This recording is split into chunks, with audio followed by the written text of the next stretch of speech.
it was definitely one of those platforms that helped me get involved on a centralized level, I would say, before I knew about BigONE and KuCoin and some of the other things that I use now. Robinhood was there. So that was something that I think, could create a upwards trend. I feel like people of all communities look for exchange listings to validate, how big their project is or how serious their project is. And I think it works both ways. I think that the exchange listings are something that are an essential, but I think at the wrong time, then they don't really do much for anyone. Yeah. So that's my take on what could create an upwards trend. What about you, Scott? No, I agree with you. I think, like you said, larger announcements. There was one just a little bit ago on Bitcoin about a payment processing place that is accepting Bitcoin again. It's the adoption and it's the listings, like you were mentioning, that I think are going to create it, but definitely bigger adoption. In Mexico, they just announced the central bank digital currency. One of the Bitcoin ladies, senators that was talking about getting Mexico on Bitcoin, actually released a bill for starting their own central digital bank currency, which is a good move. Like, I mean, we're not going to stop these things, so as long as they're in the right hands with the right people, then I think it'll be fine. Yeah, and then what? Other than listings, what are some of the other things you think could create an upwards trend in the crypto market? I think political stuff does it too. Like, um, Elon Musk is kind of funny. He seems to create. I literally, that was gonna be my next answer. So what about an Elon Musk? Do you think it's like people of influence could definitely create an upward trend as well, right? I agree, 100%, definitely. Yeah, somebody like an Elon or I know if Jack Dorsey came out and tweeted something about a specific cryptocurrency, people would probably lose their mind other if it wasn't about anything other than Bitcoin. Um, but yeah, I think these are definitely some of the things that could create an upwards trend. And another thing that I always say could create an upwards trend is just a new idea. We see this is prevalent because we see new projects come out and we see them hit the ground running, even though they may not be offering something a lot different than some of the other things that they compete against. But just the feel of that newness, just people love that excitement for something being new, definitely creates a trend as well.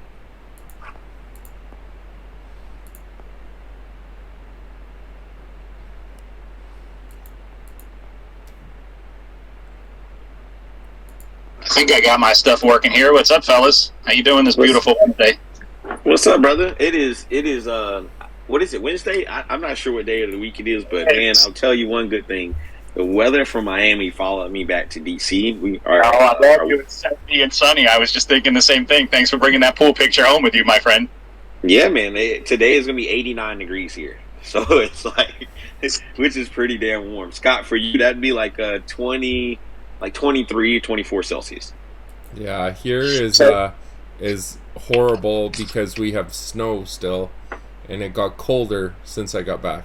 It's like I what invited happens the when you live snow at the North back. Pole?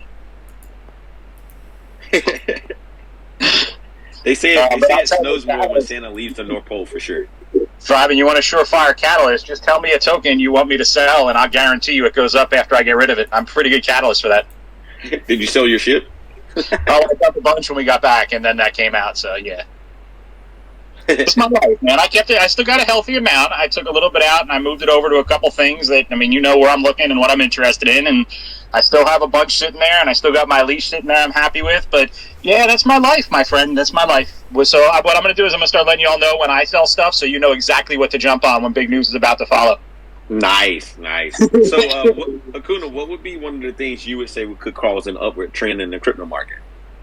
I think we need some positive news beyond the rug pulls and negativity and some of the stuff that's being propagated by mainstream media. I think right now it's almost a suppressive outlook that they have, and I don't know where it's coming from, and I'm not entirely sure if it's, I'm not a conspiracy theorist that thinks it's orchestrated, but I think that it's making a lot of people very hesitant to venture into the space when the constant mainstream media is basically pushing it back down and scaring people away and only highlighting some of the negative aspects of it.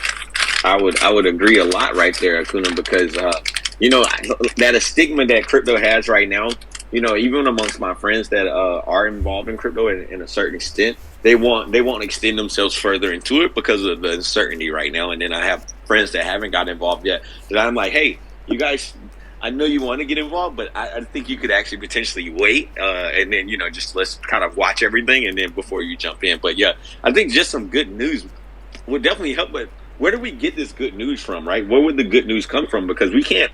In the crypto market, I don't think, or in the crypto community, I don't think we can rely on the news to do it for us. They've never been on our side when it comes to propaganda because at the end of the day, we're not the ones who's paying their bills. So where would that news come from, do you think? I love that you use the word propaganda because honestly, I think that's something we need to purge from this industry that's causing that suppression to happen. I think the more we see these influencer manipulator type people that are out there getting involved with projects hyper early, getting in but pre-sale on private sale to get up tokens, hype them up and then dump them on their viewers, the more we keep seeing that happen, the more people become aware and jaded towards the industry. So at some point we need to start policing ourselves, and projects need to stop writing checks to these people and stop giving them tokens and force them to do some type of realistic analytics and informative role and basically open that door for other people to realize that there are trustworthy sources out there to learn from. I think the biggest inhibitor that's working against us is the fact that if you go on YouTube and search crypto, 99.9% of what you find in videos is hype garbage that's going to end badly. You mean the guy that's standing there on the YouTube cover with both hands on his cheeks and his mouth wide open isn't a good guy to listen to? Well, apparently for some people, I mean, look at some of the circles we're in, like even Everise, for example, right? We went live trading on Bitmart today, and everybody's like, oh, it's going to be a great catalyst, price is going to go up. Like, all you have to do is look at historically what it means for projects and what it means to hit exchanges, especially some of the names, and understand that there is no magic bullet anymore in this space. Last year, it meant something to hit an exchange that people knew. It gave some validity, it gave some confidence. Now every shitcoin with a dog in their logo is getting listed if they move enough volume, so that stuff's out the door. And now what do we have to do? We've got people looking for utility, but even that's getting warped. I mean, I told you, I had someone try and convince me their utility was their community, and I'm like, just because you're using them to empty their wallets doesn't make them a utility to anyone but you. That one is a good point because me and Andy, we go back and forth about this as far as like, and I hear what you're saying. I used to be on the same side of the arrow as you, right? With the community not being a utility. Well, that's the funny thing is like when you think about meme tokens, that's all their utility is their community, right? And it's tough to say like, well, that's not a real utility, right? But at the end of the day, that community holding is really what makes that company have anything outside of anything that they may or may not build. You can look at a Doge, for instance, and it stuck around 10 years with no real utilities, right? But because it had a strong community. And then, you had somebody like Elon tweet about it. So I think, it could go both ways. While the utility is great, here's an argument out, just to be counterintuitive, just to ask questions. What good is the utility if nobody's using it, right? Like you can have the best car in the world, the fastest car in the world, and it can be the most gas efficient. But if nobody's driving it, then what? Like, how does anybody know about it? 100 agree. So people love to use we're the blah blah blah army. We're the army. So let me use the army. How powerful is an infantry without tools? How powerful is a soldier without his kit, without his weapon system, without the tactical support behind him of the airplanes and the tanks and the armor and the artillery and the intelligence?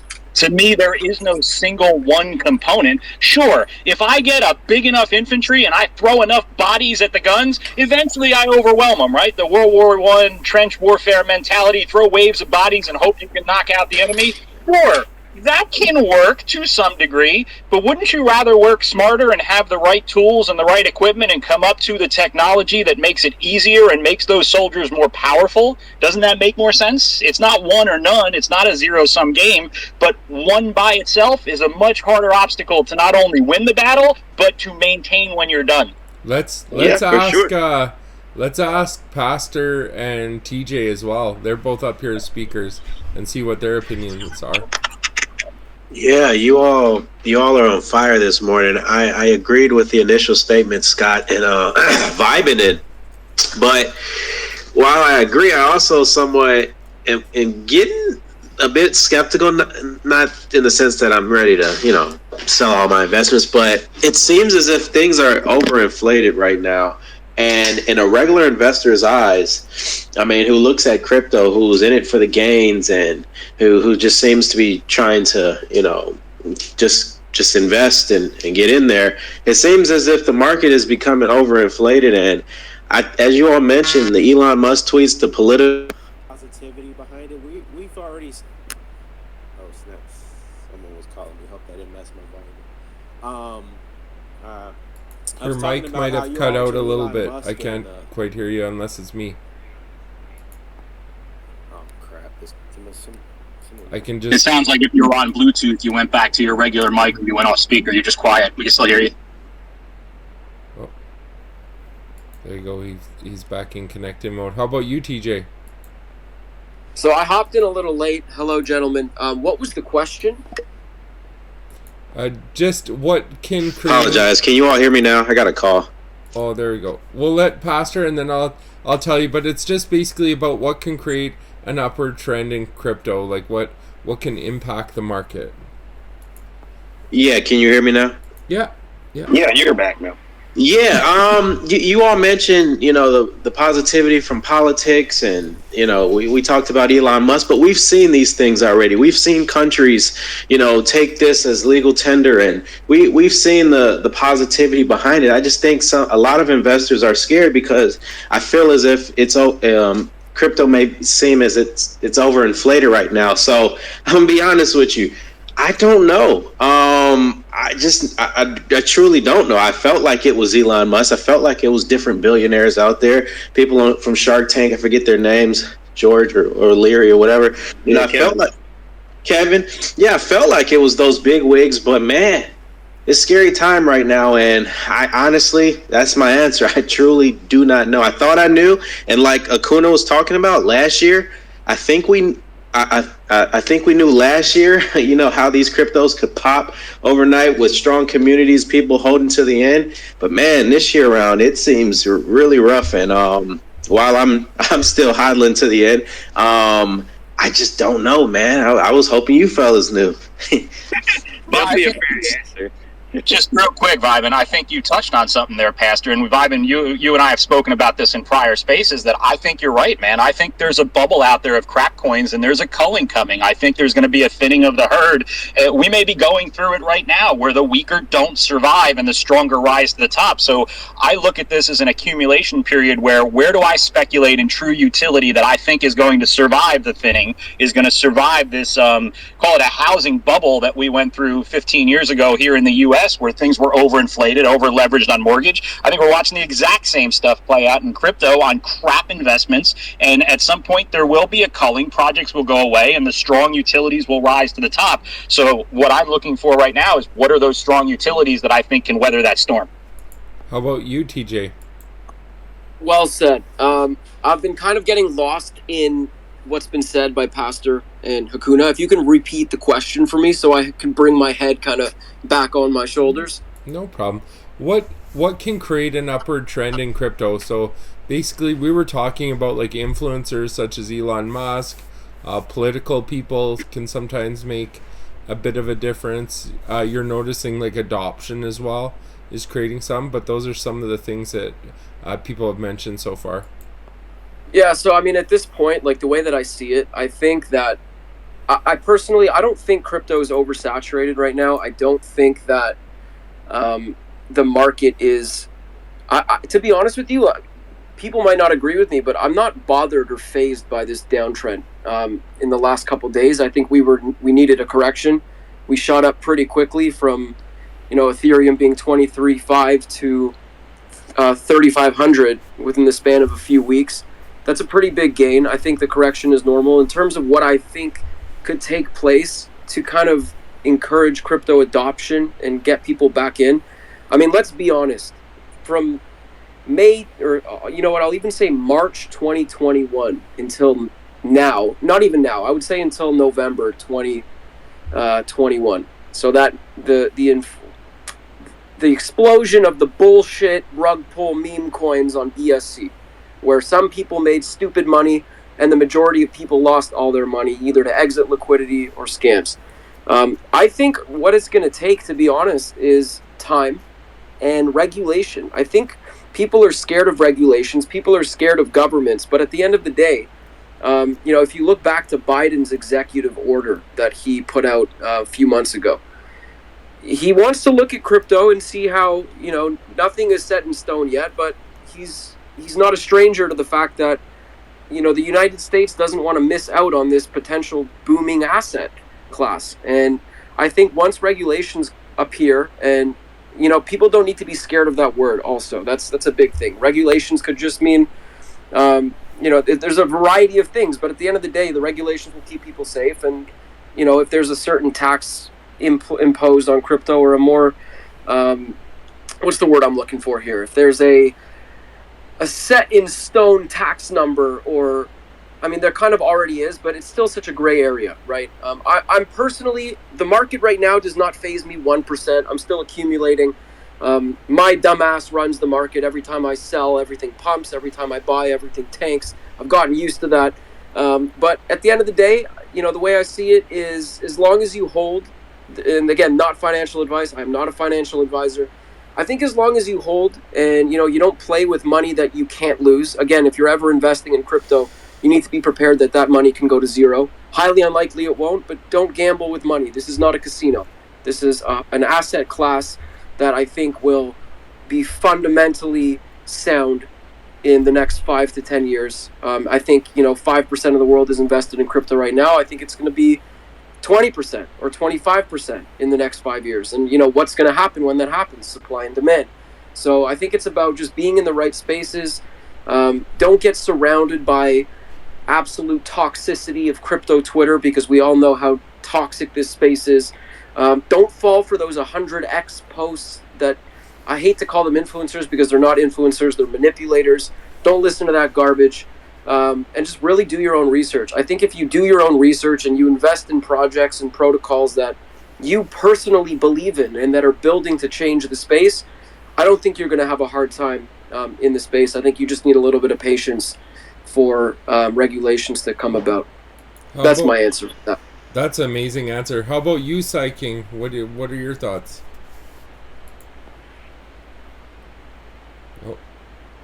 Yeah, it's difficult to say, right? I mean, it's I want to say positive, obviously, and it's, but I think TJ got it right. I think regulation is going to be a big part in it, and I also think that personally, I think maybe more partnerships, so more collaborations between projects or companies. I think we need to see a little bit more of that instead of having companies trying to do too much of something, and wearing themselves thin. It's more collaborations.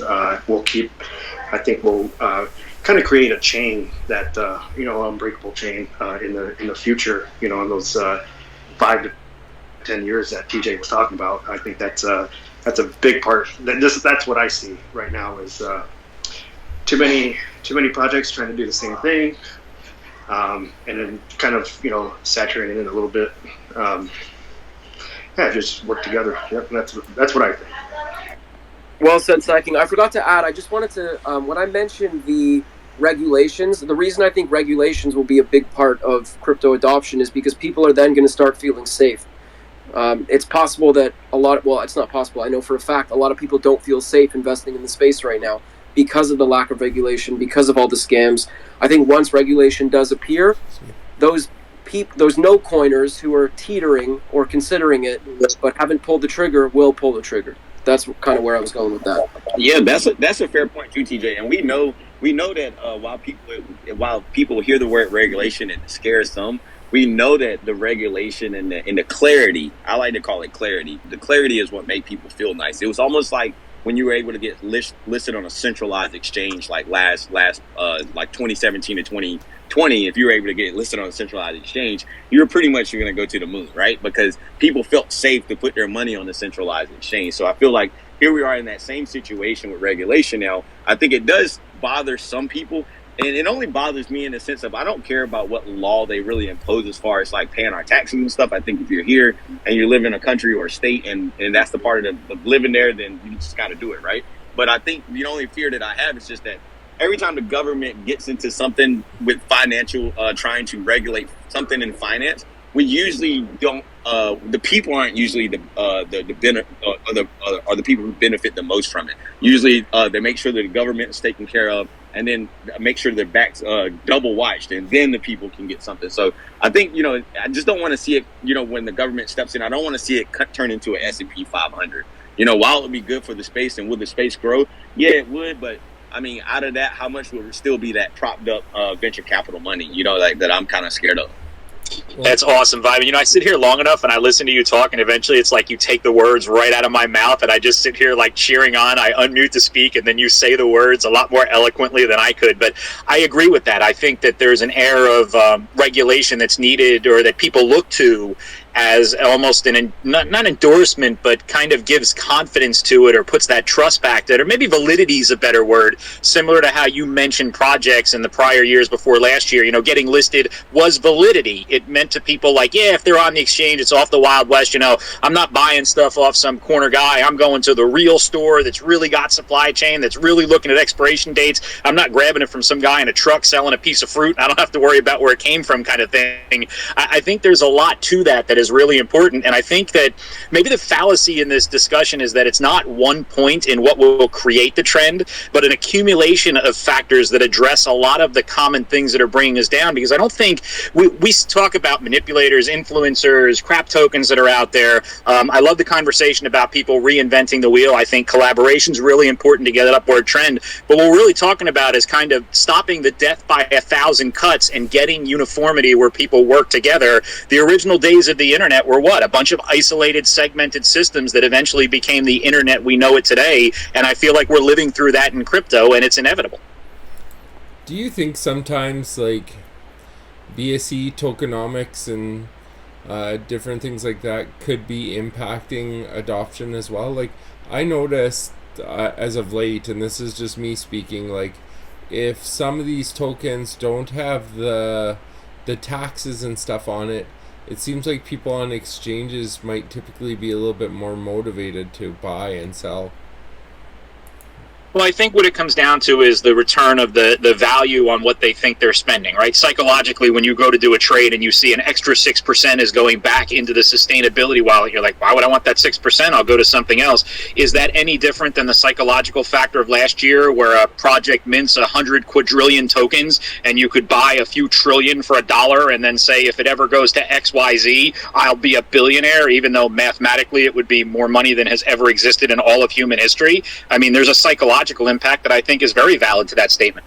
I don't think it hinders it. I think it's more of just the way people look at facts. Like no one goes into a store to buy a cup of coffee and says, ew, a 6% sales tax. I'm not buying coffee. I'll go and make it, right? Isn't it the same thing we're talking about here? Man, you just took that right out of my mouth. I was just about to say it's no different. I don't think any of that. I think that we like to take our microscope and try to put crypto under this microscope and try to make it fine, right? But you go out, you use your Visa card, right?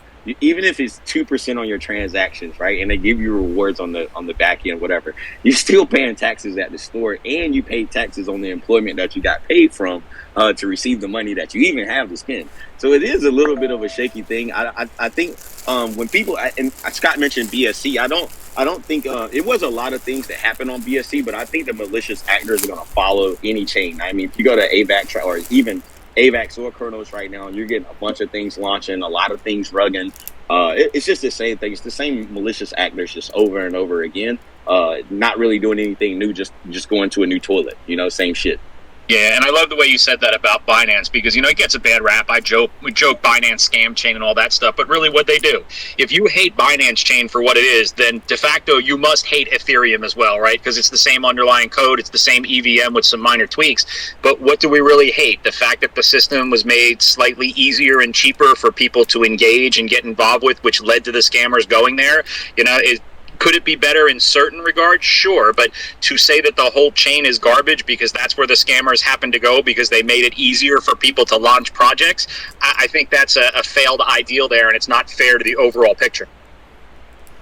Go ahead, Gainan. But yeah, you're 100% right with that, Hakuna. I mean, I got a lot of faith in CZ. I know that he is some things going on the chain, but overall, I think what he's doing with BNB is definitely necessary.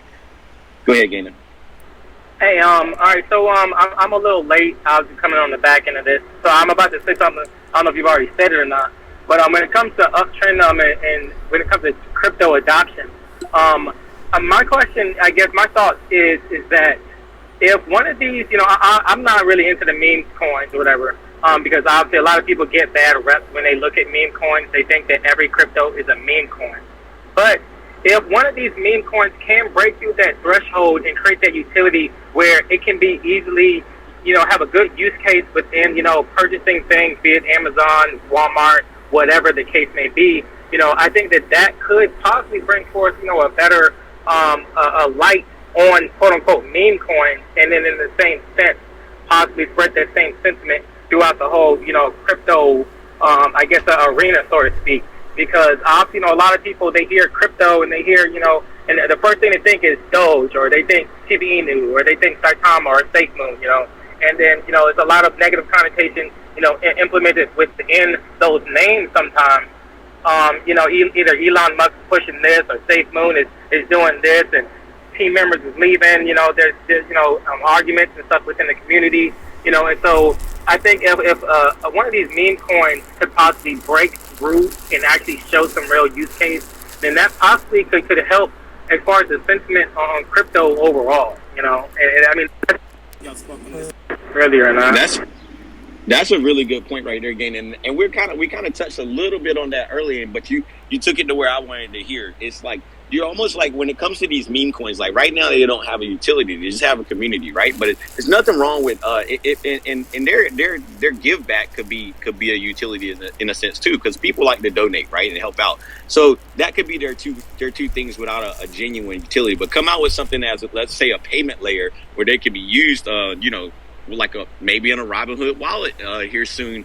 You might be able to use your SHIB and go out to retail stores and purchase things. But this will give them a good rap, and I think that the reason why I still personally buy meme coins, not financial advice at all, but the reason why I buy meme coins is because I do see that happen to one meme coin, and that may catapult another meme coin. And I'm willing to take that risk if the communities, if this is a big enough community standing behind the project, right?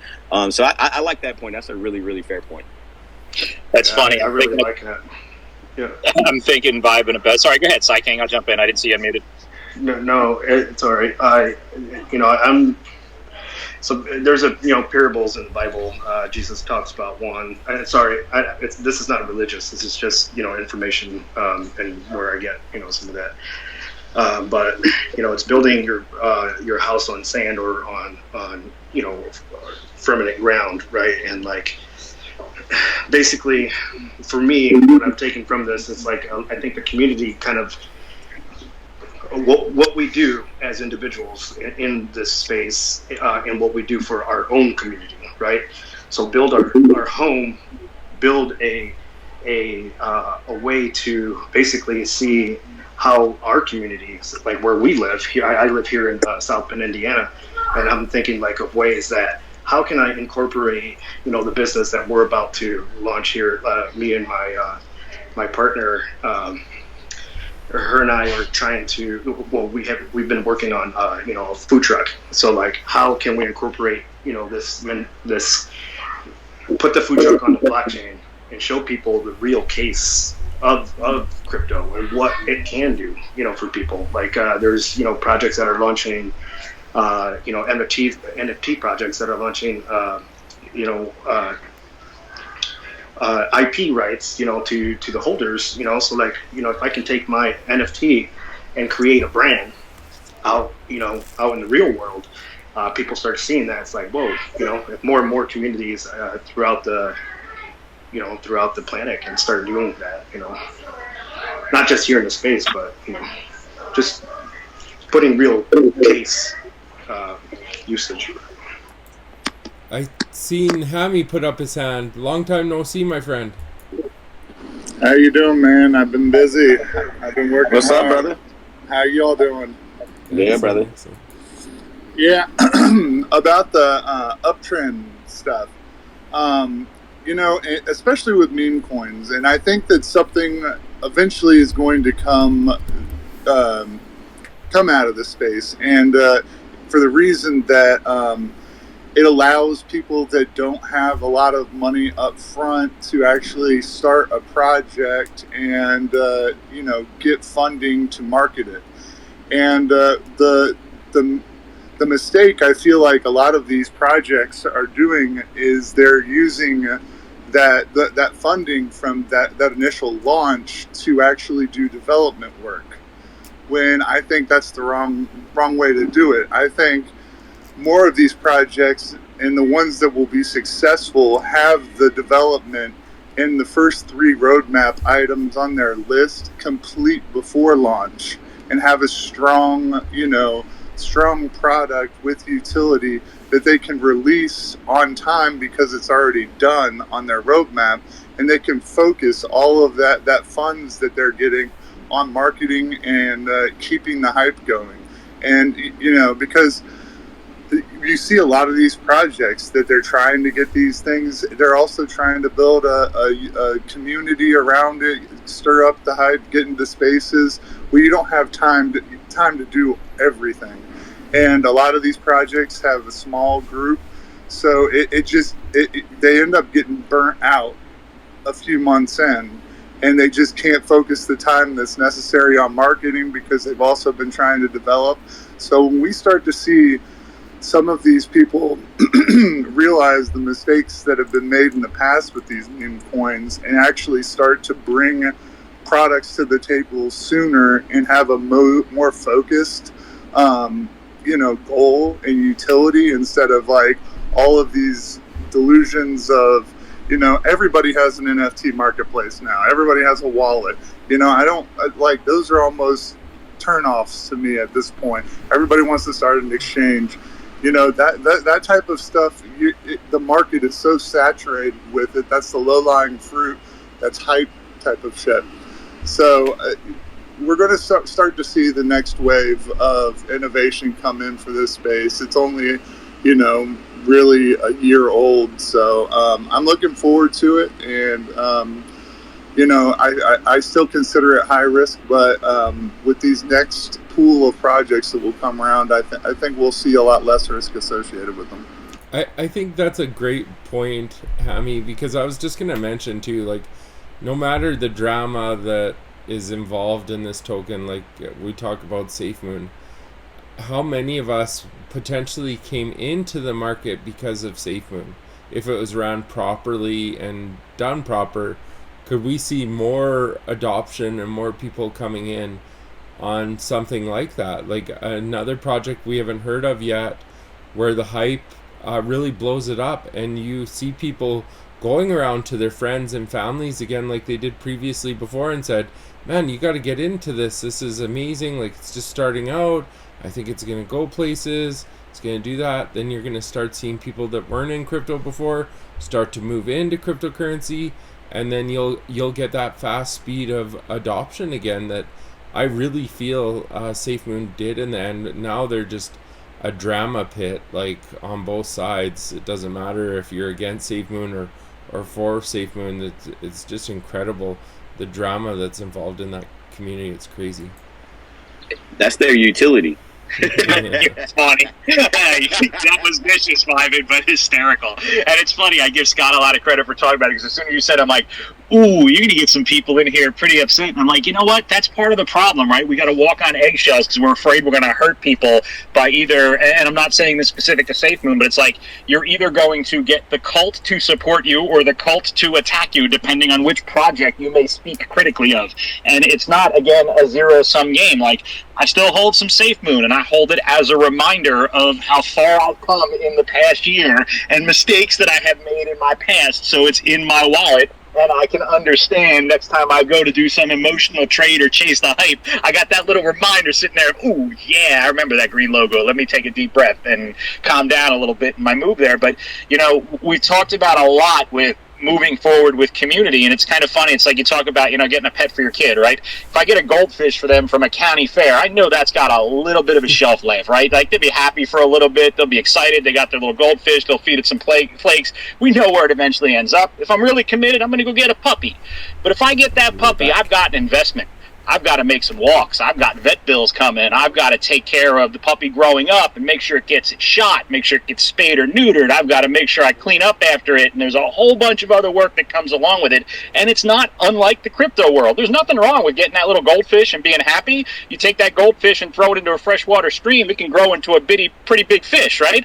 But we just have to understand with open eyes what we're jumping into. And I think that's an important part. And education could be a very key catalyst as well. If someone gives an easy way for people to learn what it means to do your own research, and a little bit more than just the how you use a tool, but what you're doing when you're in there, that could be a huge catalyst too if you end up with like a Khan Academy type setup for crypto that people can go to and easily find their way through and not be intimidated.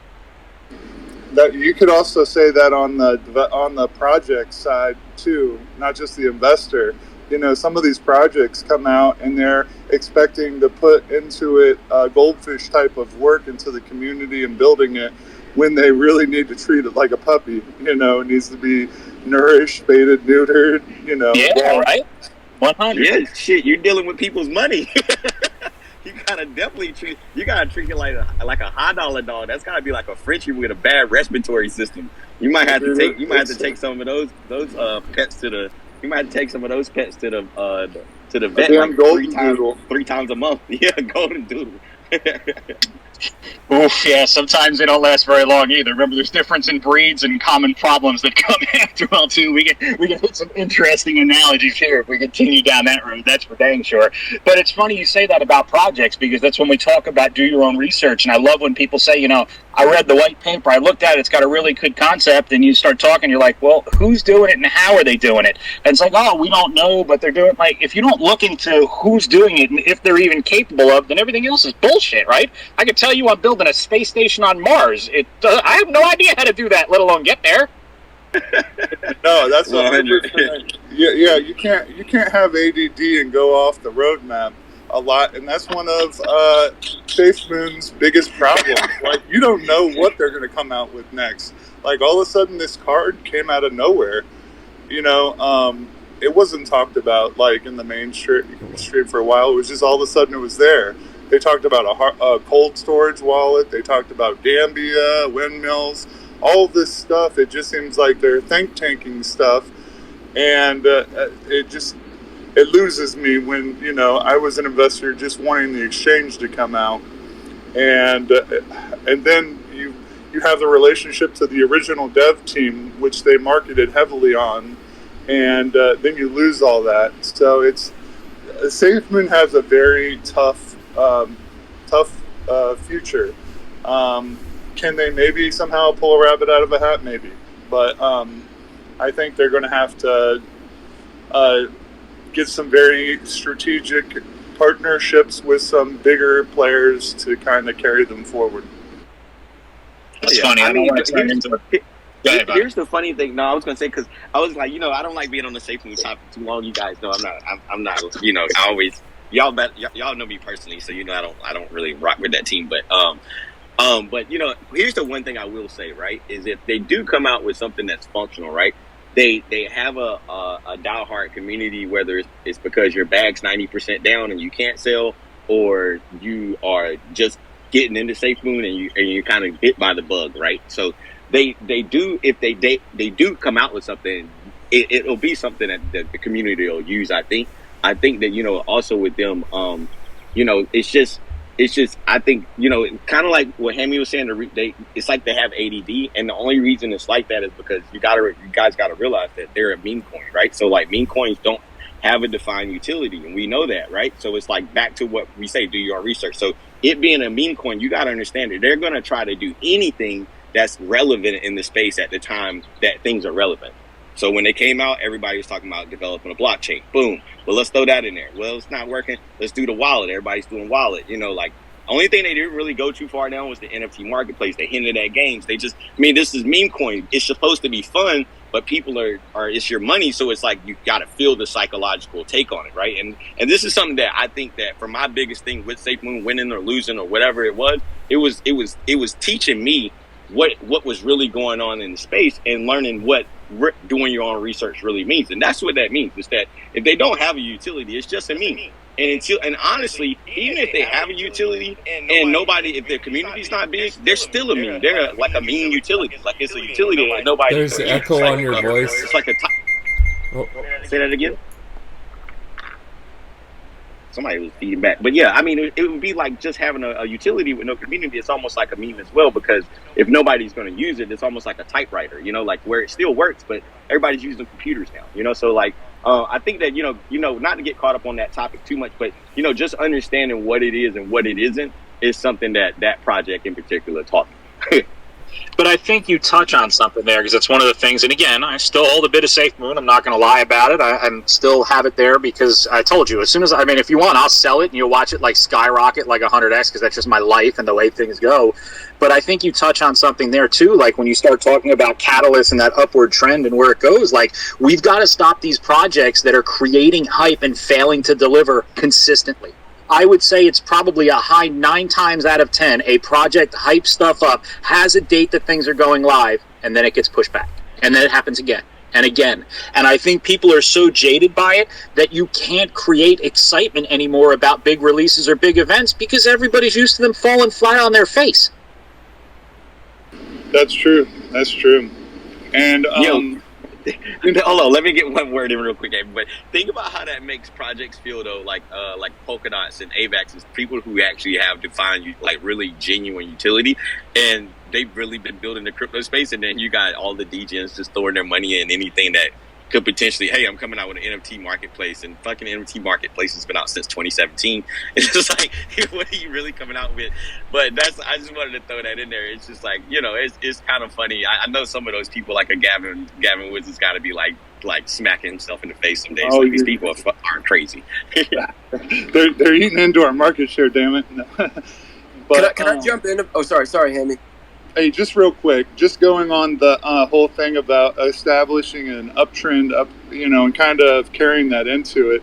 You also have to think, most of the people that are in like a SHIB or even a SafeMoon, all of these coins that have these things and have promise, they have a lot of bag holders right now that are down a lot. So it's hard to create an uptrend if they don't if whatever they're about to release does not bring new money into their coin. So new money is essential to creating an uptrend. Having outside of their holders DCIAing type of thing, because without having something to draw new people into your project, that's you have a ceiling, because those people that off the pump or whatever, they're all going to be selling, trying to get at least eliminate some of the risk from their position on the way back up. It's so well said. And I think I saw a video about something yesterday about a bag holder. There was something going around Twitter, but I'll stop there before I get in trouble. Go ahead, TJ. Yeah, I was going to say about the NFT marketplaces. The way that I see it is there's tons of protocols that are trying to save themselves by creating an NFT marketplace. I'm pretty deep in the NFT community myself. I love NFTs. Let me ask you a question. The way I see it, with people claiming they're going to make NFT marketplaces and their NFT marketplace is going to be the next big thing, that, to me, that's like trying to say, I'm creating another search engine and we're going to be bigger than Google. What the hell are you going to do that's going to make you bigger than OpenSea? Are you kidding me? If that is a staple on your roadmap, that you are creating an NFT marketplace, guys, give us 3 months, give us 6 months, we're going to build the best NFT marketplace. No, you're not. I'm sorry to say, unless you're doing something absolutely revolutionary that is going to change the space, and I'm talking about a monstrosity. TJ, they're going to put a little doggy Inu up to the top right and everything will be great. Give me a break. I will not connect my ledger to any NFT website ever. I don't trust anybody. There's all sorts of NFT marketplaces that pop out that are giving free airdrops. I don't even claim 90% of them because it's just sketch. I don't trust it. And at the end of the day, I think if you're invested in a protocol that saving grace is supposed to be, we're making an NFT marketplace, give us some time. Take a step back and look at the state of NFTs and where we are and where 90% of NFT transaction volume is happening. How are you going to take that away from OpenSea? What are you going to do with, let's say, I'm being generous here, if you have $5 million to market your marketplace, that is a drop in the bucket. That is nothing in the NFT space. NFTs sell for $5 million every day. Like, I don't know. To me, it's, if you see that, it's a red flag. If you're looking to invest in a protocol, invest in something that's making a difference. Invest in first to market utility. Again, not a financial advisor, but if someone is going around, or you see multiple projects going around with the NFT marketplace as their next big thing, be wary. So wait a minute, TJ, you're saying if my roadmap says that in Q2 we're going to reinvent the wheel, that's a red flag? Hey, what's up, Paul? That was awesome. Believe it or not, I am saying that. Well, this is unbelievable, and you're blowing away my investing strategy now. I have to rethink everything. Well, how do you think I feel, Pulse? I was investing in everyone that was making a new wallet. Yeah, man. I've actually had conversations with people about that. Like, do you really think I need another wallet to manage? A wallet with a different color gradient and a calculator, for example. I'm just saying. Yeah, I will say that everybody needs competition to actually push projects forward. So if you didn't have people create, I don't think that the memes, like the project that would replace an OpenSea or give it competition would come necessarily from the meme coin space, but it would have to be something that was their claim. They were going to come out with the best OpenSea, and they would have to have something that supports why it's better than OpenSea and everything, because I feel like competition in the marketplace is key to push OpenSea even forward, so they get better.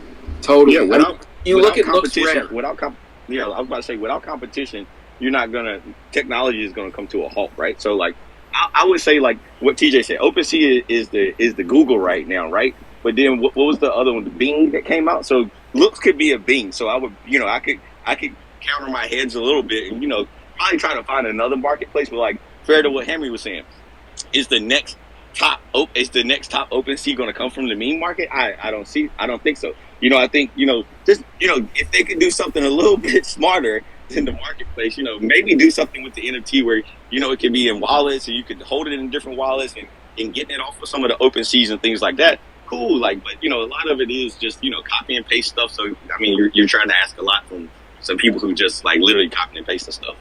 Totally. And I mean, you look at Looks Rare. If you don't know what Looks Rare is, it is an NFT marketplace that came out after OpenSea. And to me, Looks Rare revolutionized the NFT space in the sense that if I go sell a Bored Ape on OpenSea, I don't get anything in return other than the ETH that I ask for. If I sell it on Looks Rare, I get ETH. I get Looks tokens. It's worth money. To me, that's revolutionizing the space. And even Looks Rare is having a very, very hard time passing OpenSea. They don't have even close to the amount of volume that OpenSea sees. And they give more back to the artist. Exactly. It's incredible. Everything that they're doing is the right move, and they have big investors behind it. They have some of the biggest names in the NFT space that are on their board, and they're still having a hard time passing OpenSea. or even coming close to the volume that OpenSea sees. So, with that said, you have a meme token or, a BEP20 token coming out and saying, give us 3 months for our NFT marketplace. It's going to change the space. I'm sorry for being a harsh critic here, but you're going to have to prove me wrong. What are you going to do better than looks rare? Are you going to give me, if I sell a Bored Ape for $400,000, are you going to give me $400,000 of bonus ETH? Like, what are you going to do that's better than what's already been created and is still struggling to make a name for themselves and become, the pinnacle of the space? I think I'm gonna give you reflections. I'm gonna give you reflections, bro. Let me tell you, any token that gives you reflections is going to be a big target when the SEC cracks down. You got to be careful of reflection tokens. The other thing too, you guys, is like whenever a new chain comes out or a popular new chain, then there's that opportunity for somebody to take advantage to list a marketplace or do something like that. But if you're on the same market chain, like say BSC or Ethereum, then you're fighting against these big, huge companies, and it's not gonna. You're too late to the game, almost, in a way. Couldn't agree more, man. Could not agree more. How is Binance's NFT marketplace done? Is that see a lot of volume? I don't know. I was gonna touch on it, but until CZ gets behind it, I just don't know. Like if we want to see a real, like, that's my catalyst. I'd rather be a little bit late to the party with the hopes that they're still going to have seconds or thirds of the hors d'oeuvres, right? Like, sometimes it's not always good to go first and be first on everything. But I always wait. Like, if CZ, whatever CZ wants built on Binance, he just tweets about it or he sends a message about it somewhere. And then the real core team, like the real developers. I mean, on BSC, honestly, there's around 89 to 90 developers total. How many projects do you guys know on BSC? Like, so let's be honest. Like, it's not like a lot of the things that's getting put out. It isn't shit. It's just thin air, and people are just trying to use words to say what they have because they haven't developed it yet. And another fair point is what Hammy said earlier. Taking that initial pump and trying to build development, you sacrifice killing your project for sure. Mm-hmm. I agree with that. Yeah, CZ has a brilliant plan because they're so big now. All he has to do is tweet out some type of development he could use, and all of a sudden you got a project that's developed it at no cost to him, and they can implement it into the Binance. Honestly, Binance has a very, very good position in the market to just roll over. It's essentially the Walmart, like they've got everything and they've got it cheaper, Yep. Some people like Target, some people like Walmart. Funny, they sell the same thing. Both get the job done. You can clean your house and get some food. So what else you guys think? Pulley, we didn't hear from you. What would you think would create an upward trend right now in the market? What could create an upward trend? I think if Elon Musk bought 51% of Twitter and then tokenized his shares into Twitter coin so we could all have Twitter DAO, that would do it. That's a really good answer. That's my thing this week. Should we be tweeting that Elon right now? Did you just notice how quiet everybody was for a second? Did this son of a bitch just say Twitter DAO? That's interesting, man. It's been a lot of talk with DAOs and things of that nature lately, and but no one's tried it. No one's really tried it with a big company yet. That would be interesting. It would be chaos, and Elon is a chaotic force of good. Well, Ethereum tried it not long ago. I'm sorry. Well, but that's Ethereum's. I know that you're gonna slap me for saying this, but if you think Ethereum's a big company in the grand scale of the actual world, you're out of your mind. Because I'm talking like General Motors or Kellogg's, or like I want a company to actually look at that. So my thing, I think if Elon was insane, he would attempt to tokenize his shares and disperse into a decentralized version of Twitter, because then it allows him, like, this is somewhat political, but it's not meant to be. I've seen a lot of people saying that it's a great thing that Elon could be taking over Twitter because he would allow Donald Trump to be back on the platform, because Elon is a staunch free speech absolutist. absolutist. But having Twitter DAO make the decision means that Elon won't be blamed for it. So by having Twitter DAO, it crowdsources the good and the bad decisions. So that's why I thought that would be something. But I have no sources for this. I'm just talking shit. I just made this up. So let me know if I'm crazy. That's your forte, though, isn't it? Making shit up off the top of my head? Yeah.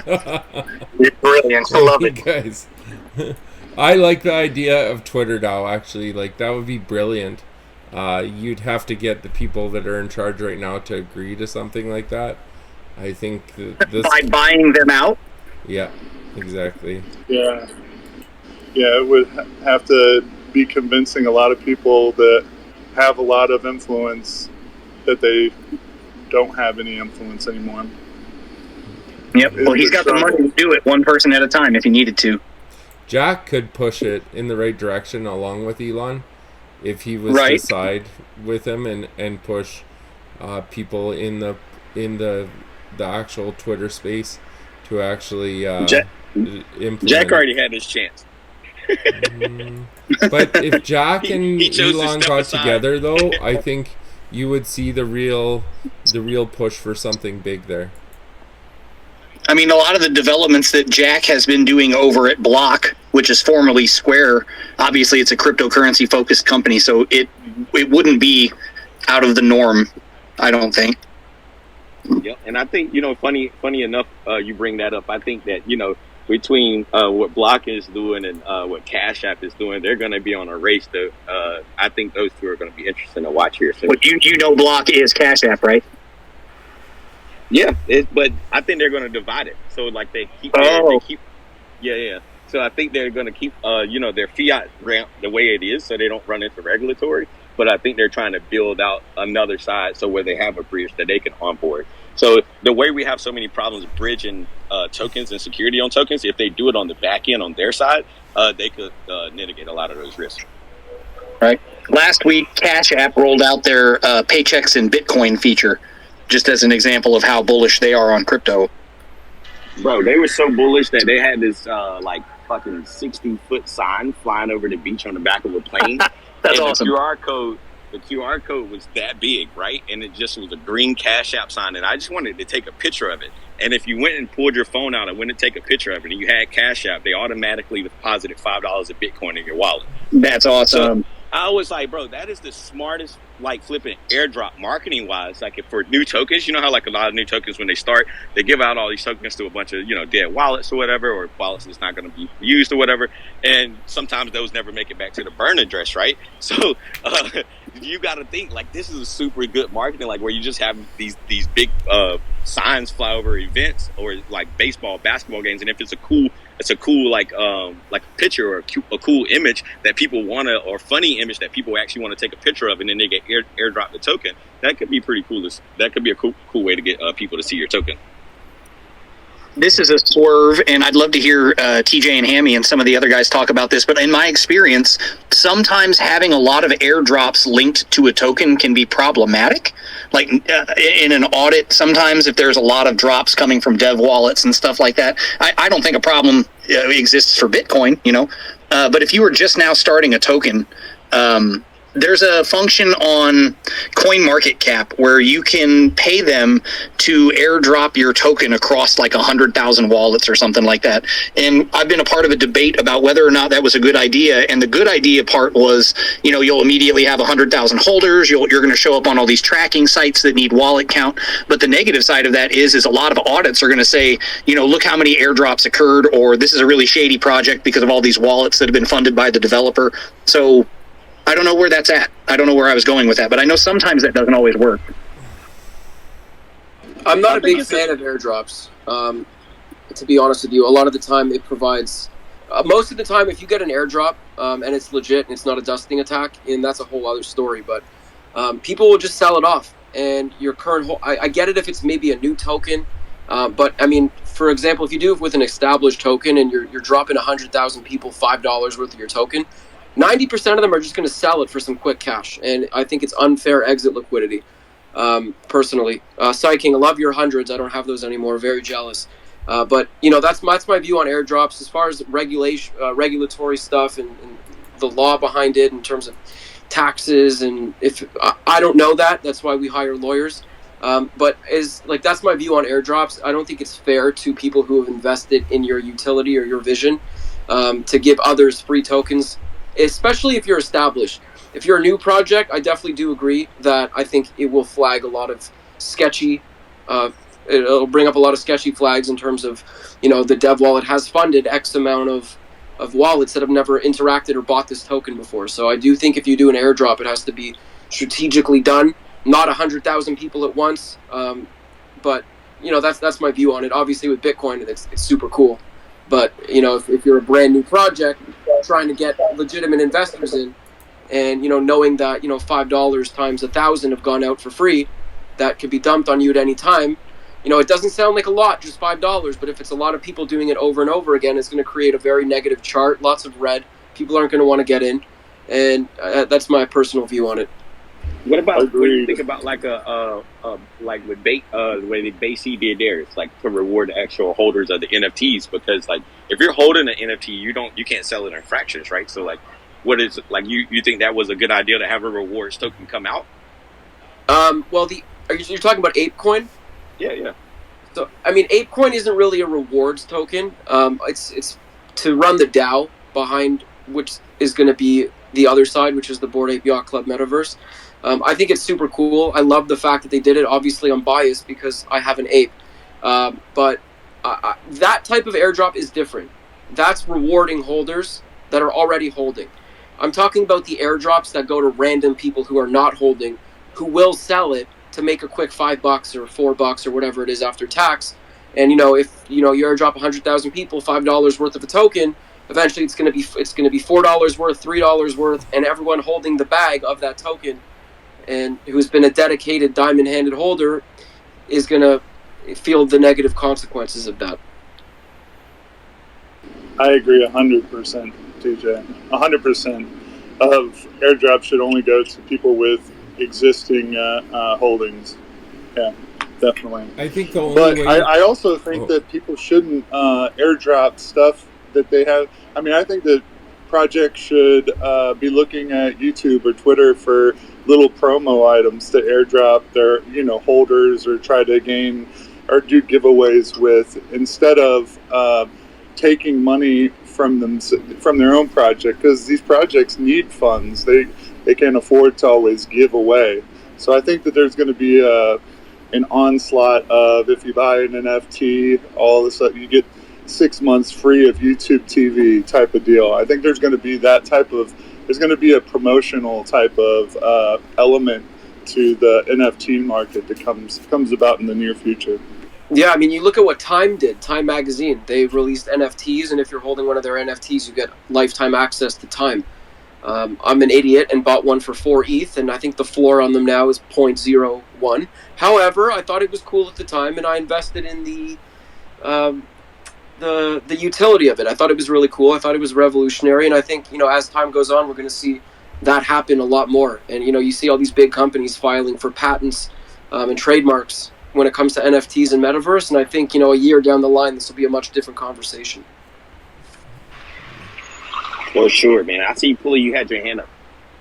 Well, you just made me, when you're talking about those airdrops and you suggested maybe dropping an NFT and that the NFTs are going to start rewarding like a month of Spotify or a month of Netflix. I'm literally minimizing my screen, and I'm over in my crypto.com app right now finishing the application for one of the metal Visa cards, and that's the same thing. They pay for your Netflix, your Spotify. They give you Airbnb every month. They've got all these like physical, tactile rewards outside of the crypto sphere. You can go, like, maybe they're going to give you B&B theater movie tickets, or like maybe if you own ApeCoin, you get 2 movie tickets to AMC theaters, or like it's going to happen like that. They're going to have to diversify, and the more we get real world adoption, what do we call that? Like the breakpoint mass adoption, you're going to see people being able to go into Bed Bath & Beyond and show their ape and get like a free cinnamon bun candle or some weird shit. It's going to get weird. We're going to be in a weird dystopian crypto space, you guys. It's going to be creepy.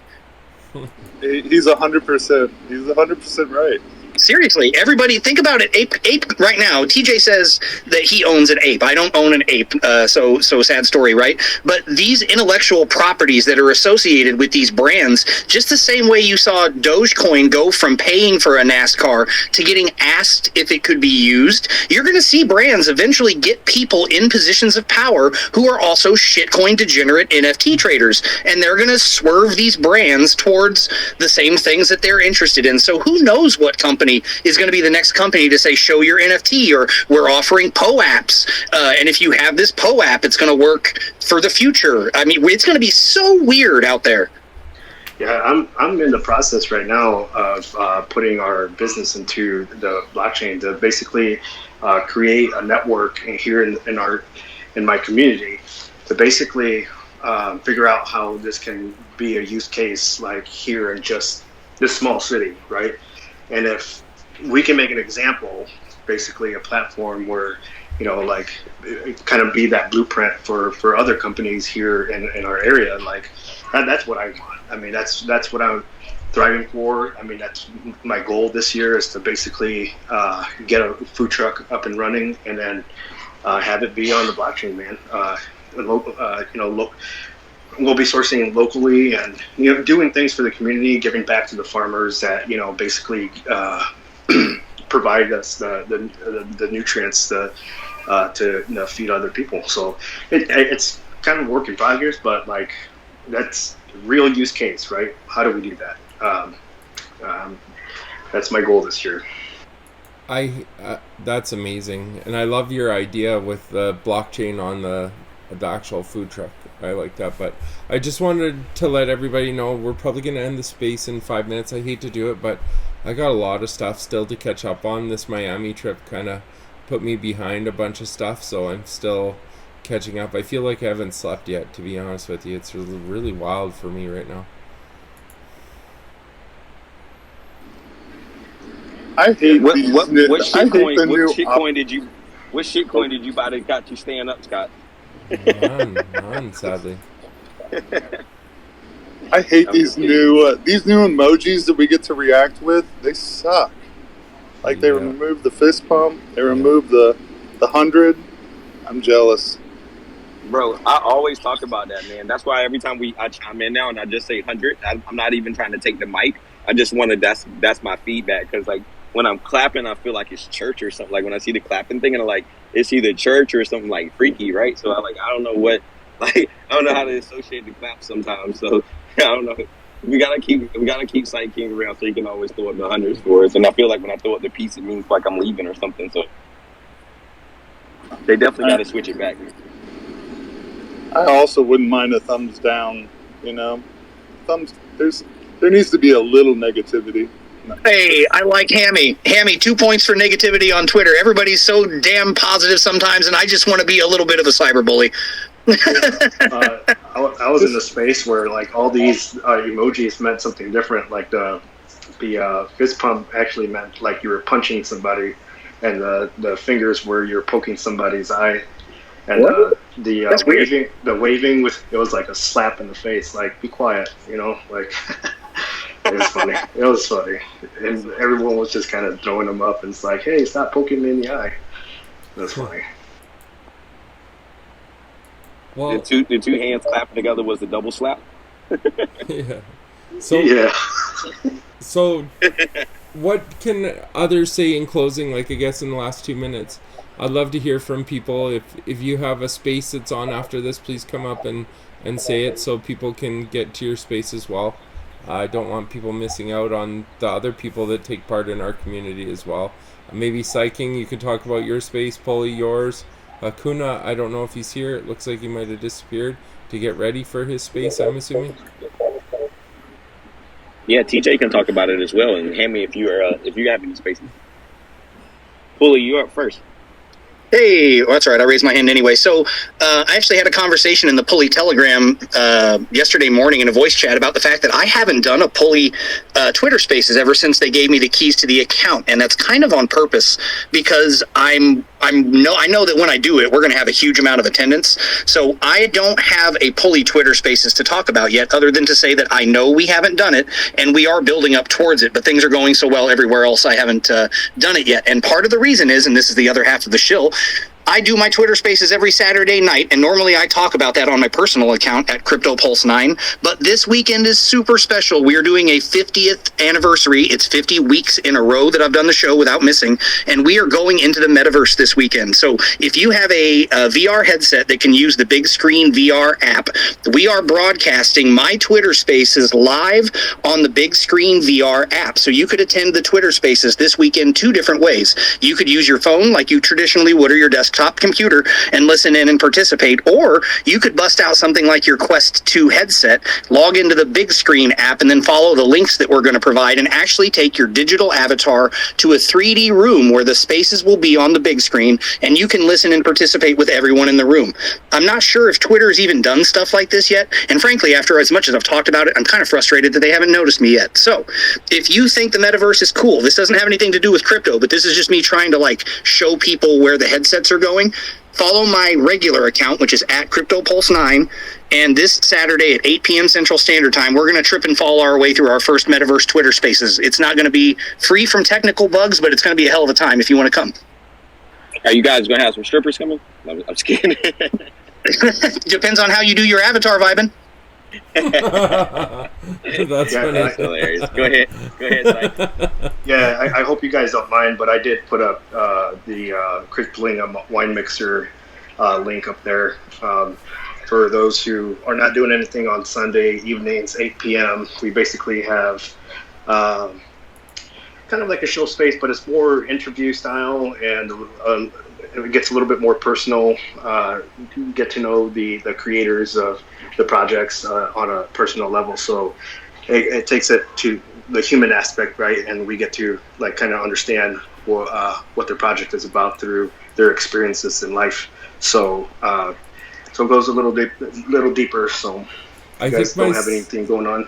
I think my son doesn't have hockey finally this Sunday.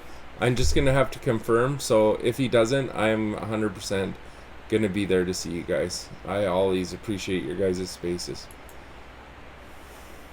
Yeah, thanks, Scott. Yep. And TJ, you want to tell them about the Everrise space? I think it's today at 2:00. Yeah, sure. So every day, Monday to Friday, minus Tuesday, which we do our AMA. The Everrise community just hosts a Twitter space to kind of let loose, have fun, because the space is just way too serious. Obviously, we talk about the project a little bit, security, our utilities, but at the end of the day, it's a space for the community to just kind of let loose, have a conversation about whatever you want, and just get to know each other in the space. So that's every day at 2:00 Eastern. So that's about 40 minutes from now on the Everrise account. It's at Everrise if you're not following it. If not trying to shill here, just mentioning it. But if you are a first timer, please pop up, speak. We love to hear from new people in the space, and just kind of take a step back, breathe, and realize that it's not all about staring at charts all day, and we're all real people behind our phones and our screens. 100. Wholeheartedly. How about Hammy? Do you have a space still? Hammy's on the beach. No. No, I don't have a space. Might have one in the future, but we're doing the Yacht Club finale coming up. I'm not sure if we've come at an exact date yet, but yeah, Crypto Kyle's doing the Not So Late show, so he's going to be doing a show, and we're going to do this finale to kind of promote his show and kind of say our last piece as part of the Yacht Club, do the last market weather update. So there you go, man. Follow me, and you'll know when that comes. The yacht is docking. That's what you say. The trip is over. The yacht is docking. But I'm going to do our last shameless plug here for BigONE. We're here every Monday, Wednesday, Friday, 12:00 p.m., 5:00 UTC. Guys, we always appreciate you guys being up here, coming to take part. We always try to make it fun, not talk about anything in particular as far as projects, but just try to give people a space to bring their community members and all just kind of get together and hear us share ideas. So if you guys are up here and you took part in speaking, I appreciate that. If you didn't have a chance to come up and speak this time, come up next time. I mean, we're always here. We want to hear new people talk, and we always welcome ideas as well. So that's all we have for today. Scott, you got anything for the people? No, I'm just looking forward to the next spaces we run, and just keep watching for our YouTube videos. We got some developments coming in the near future. I'm sure Viben's going to be announcing some stuff in the near future here too. Some changes and some fun stuff that's going to be going on. So just keep an eye out on everything. Yeah, man, I'm starting to look cute in this space from what I hear. No, all right, guys. Until the next time, man. I appreciate you guys tuning in. Peace out.